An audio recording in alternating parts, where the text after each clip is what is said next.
This is it. This is the game. Undefeated Michigan versus undefeated Ohio State. Let's go. The 118th matchup between Michigan and Ohio State will feature two undefeated teams for the first time since 2006. Michigan has a chance this weekend to win 12 games in a season for the fourth time in program history. I see three main areas of concern for Michigan going into this game. First is the passing offense. The point late in the game. Loveland open again, and this time they overthrow him. Second is the passing defense. Against Purdue, he stayed in to block and did it well. And then lastly is player injuries, which greatly impacts the rushing offense. While Michigan currently has a top 10 passing defense, they have yet to face a passing offense quite like the Buckeyes. They have a top 20 pass offense averaging 289 passing yards per game. Stroud comes into this Saturday with 35 passing touchdowns, and it seems like every year OSU is restocking their wide receivers. They're tough and they're athletic, and when I mean athletic, I mean athletic. Michigan's passing offense barely cracks the top 100 in the rankings. They're averaging just over 200 passing yards. The Buckeyes still have a top 15 passing defense, holding their opponents to 175 passing yards per game. Michigan is coming off of one of their toughest tests of the seasons when they played Illinois last week. Now, Illinois is no juggernaut, but they do have a tough defense. And when Corum went down with an injury, they leaned on their passing game. The team as a whole needed the passing offense to carry them, and they barely dragged them to a win last week. Now, the Illinois pass defense is 4 spots higher than the OSU pass defense, but if Michigan has any hopes for getting a win this weekend, they're going to have to play drastically different than they did last week and most of the season. Then, of course, there's question of what Michigan players are even going to be available for Saturday's game. Mainly in the running back situation, because Edwards has been on the sideline for quite some time. Corum went down last week with his injury. Will either of them be ready for this weekend? You also saw Mike Morris, Schoonmaker, Keegan, and AJ Henning not play as well. We're still unsure which of those players are going to be making the trip to Columbus. But even if some of them go, will they be playing at 100%?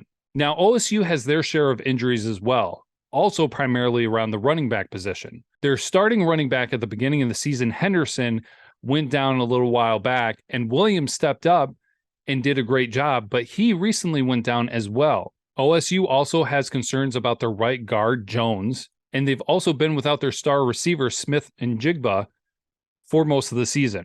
Now, OSU has not had to lean on their running backs as much as Michigan has, but both Williams and Henderson have contributed quite a bit for this season. So questions for both teams going into this game, and we probably won't have final answers until Saturday. I'm not sure how much you can look back at last week's game with OSU playing Maryland to take notes on how to play against the Buckeyes, because it seemed like they were looking ahead to this weekend's game. And possibly the same could be said about Michigan when they played Illinois. So if the Michigan coaching staff was taking notes from any of the games this season that Ohio State played, they probably wanted to look at Penn State. Penn State had a good game plan and played rather well. Going into the fourth quarter, they were just trailing 16-14.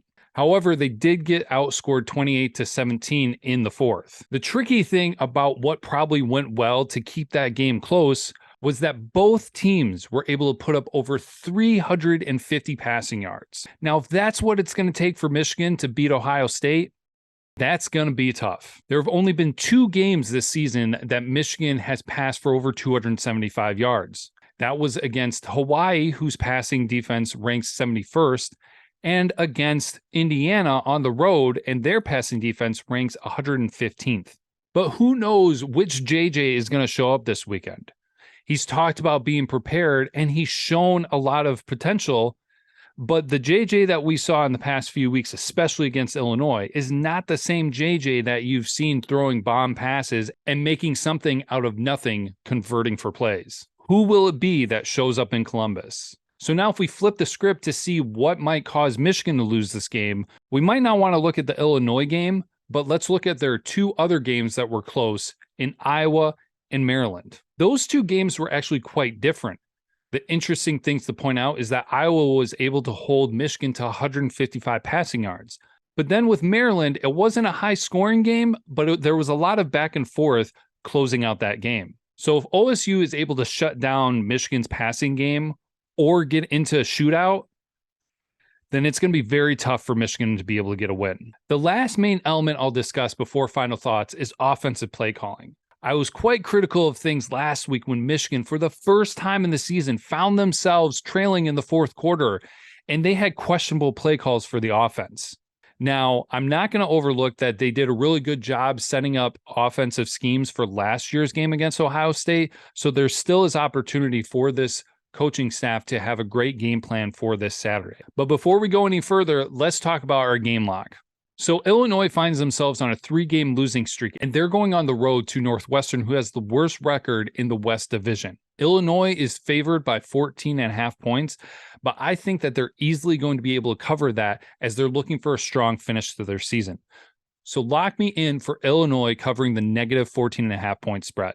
So what needs to go right for Michigan to be able to get a win this weekend? The defense is going to have to limit the OSU passing game. Yes, they're a great defense and one of the best in the country, but they have not faced against an offense quite like OSU. So it is a tall task for them, and they will need to lock things down. For the Michigan offense, they will have to convert in the passing game. We have no idea how effective Michigan's running game is going to be due to injuries. So the passing game has to be able to produce on the field this weekend. Will JJ be confident and on target this weekend? And will receivers not drop the ball as much as they have in the past? In a game this big, you cannot have that many mistakes. Talking about mistakes, the team as a whole needs to play smart. Now, Michigan has not had much of a problem with turnovers, but OSU knows how to go after the ball. But specifically, they need to be careful on special teams. OSU has found some success getting turnovers and flipping field position on special teams. So Michigan needs to play smart and do their best to win the turnover margin. And back to offensive play calling, it needs to be on target and effective. They did a fantastic job with being strategic and thorough with their game plan for the Buckeyes in 2021. Will they be able to come up with another successful recipe here for this game this weekend? And honestly, player injuries. I have to believe that some of the players that have been on the sidelines will have to perform this weekend. I don't know if they'll have to be the entire game, but with all those key players out, I think that Michigan would struggle too much if none of them were able to make the trip to the game. I'm fairly confident that a few of them will, but will they be at 100%? All of these things have an impact, and hopefully it won't be too detrimental to the team. Of course, the biggest question is around the running backs. If neither Edwards or Corum are able to contribute much, that is going to be a huge task for the backup running backs. Now, Stokes and Gash both show potential, but this would be throwing them into the fire to not only play in the game, but also on the road in Columbus. Now, let's not overlook this opportunity that would be given to them to go down as a Michigan legend if they are able to step up and answer that call and perform for their teammates this weekend. That is a lot that Michigan needs to go right for them to be able to win this game. I do believe they're going to be able to do it. If somehow this turns into a scoring frenzy, I don't think Michigan will be able to keep up.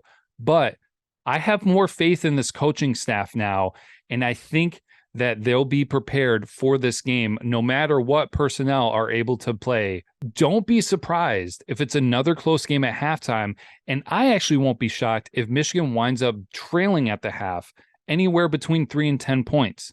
I'm sure that they'll probably keep it close, and Michigan is the second half team, so they just need to make those adjustments and continue their strong play like they have throughout the whole year.